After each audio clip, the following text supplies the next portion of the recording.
حادثات بلند ہدف کے لیے مشکل راستہ. ایران کی سپریم لیڈر سید علی خامنائی کی ایرانی قوم کو پرسکون رہنے کی نصیحت. کہا میں پیش رفت دیکھ رہا ہوں, میرے لیے واضح ہے ملک میں کیا ہو رہا ہے.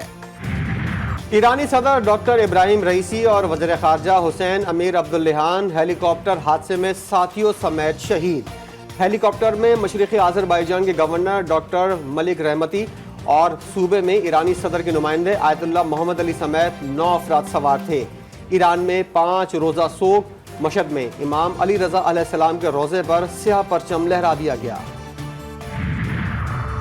ہیلی کاپٹر حادثے میں شہید ایرانی صدر, وزیر خارجہ اور دیگر کی میتیں تبریز منتقل. تبریز میں کل نماز جنازہ کے بعد جسد خاکی تہران منتقل کیے جانے کا امکان. روضہ امام علی رضا علیہ السلام کے احاطے میں سپرد خاک کرنے کا فیصلہ. نائب صدر محمد مخبر ایران کے عبوری صدر مقرر. سپریم لیڈر آیت اللہ خامنائی نے توثیق کر دی. علی باقری قائم مقام وزیر خارجہ نامزد. صدر مملکت آصف زرداری اور وزیر اعظم شہباز شریف کا ایرانی صدر کے ہیلی کاپٹر حادثے پر اظہار افسوس. شہداء کے بلند درجات کی دعائیں.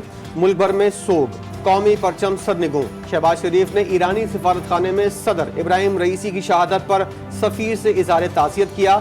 Chairman People's Party Bilawal Bhutto, وزیر اعلیٰ پنجاب مریم نواز, اپوزیشن لیڈر عمر ایوب خان, امیر جماعت اسلامی حافظ نعیم الرحمان سمیت دیگر سیاستدانوں کا بھی اظہار افسوس.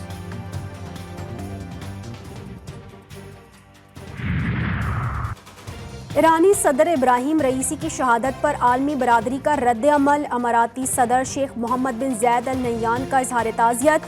حماس کا سپریم لیڈر ایرانی حکومت اور ایرانی عوام کے ساتھ گہری تعزیت اور یکجہتی. قطر, عراق, بھارت, وینزویلا سمیت کئی ممالک کا ایرانی صدر ابراہیم رئیسی کی شہادت پر اظہار افسوس. حادثہ یا دہشت گردی؟ ایرانی صدر کے ہیلی کاپٹر کی تباہی پر سوال اٹھنا شروع ہو گئے. سول ایویشن کے ماہرین کہتے ہیں ہیلی کاپٹر کا ملبہ دور تک پھیلا ہوا ملا. ہارڈ لینڈنگ میں ایسا نہیں ہوتا, لگتا ہے فضا میں نشانہ بنایا گیا. ہیلی کاپٹر حادثے میں ایرانی صدر کی شہادت پر سندھ اسمبلی میں تعزیتی قرارداد منظور. وزیر اعلیٰ مراد علی شاہ کہتے ہیں ابراہیم رئیسی کی کراچی آمد پر حملے کی اطلاعات تھیں. ایرانی انٹیلیجنس سے اطلاع ملنے کے بعد سیکیورٹی کے لیے سخت انتظامات کیے گئے.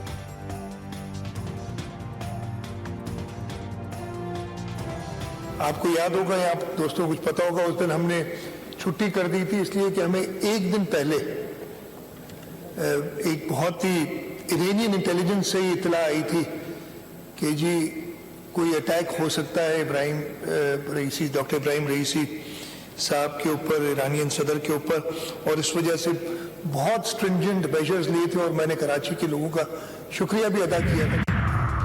صدر آصف علی زرداری نجی دورے پر دبئی روانہ. چیئرمین سینٹ نے قائم مقام صدر کا عہدہ سنبھال لیا. کابینہ سیکریٹریٹ نے قائم مقام صدر کا نوٹیفیکیشن جاری کر دیا.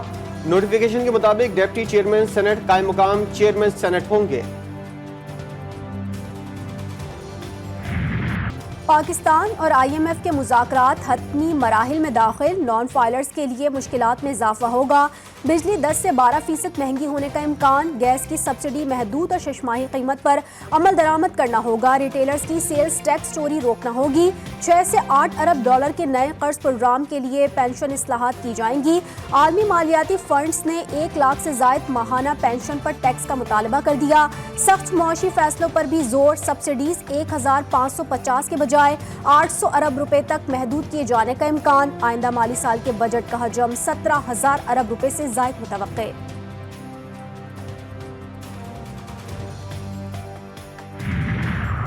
وفاقی حکومت نے بجلی چوری میں ملوث تقسیم کار کمپنیز کے افسران اور اہلکاروں کے خلاف کارروائی کا فیصلہ کر لیا.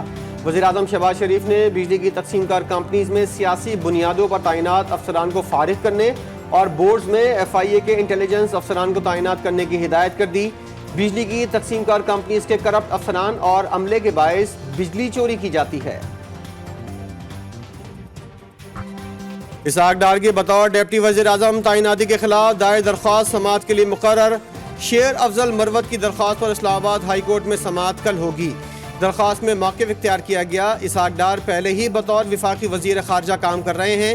آئین میں ایسی شق نہیں جو کابینہ ڈویژن کو ڈپٹی وزیر اعظم کی تعیناتی کا نوٹیفیکیشن جاری کرنے کی اجازت دے.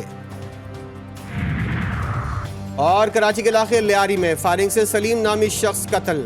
زمان ٹاؤن میں عوام کے تشدد سے ایک ڈاکو ہلاک، ایک فرار. پولیس کے مطابق 2 ملزمان شہری سے لوٹ مار کر کے فرار ہوئے تھے.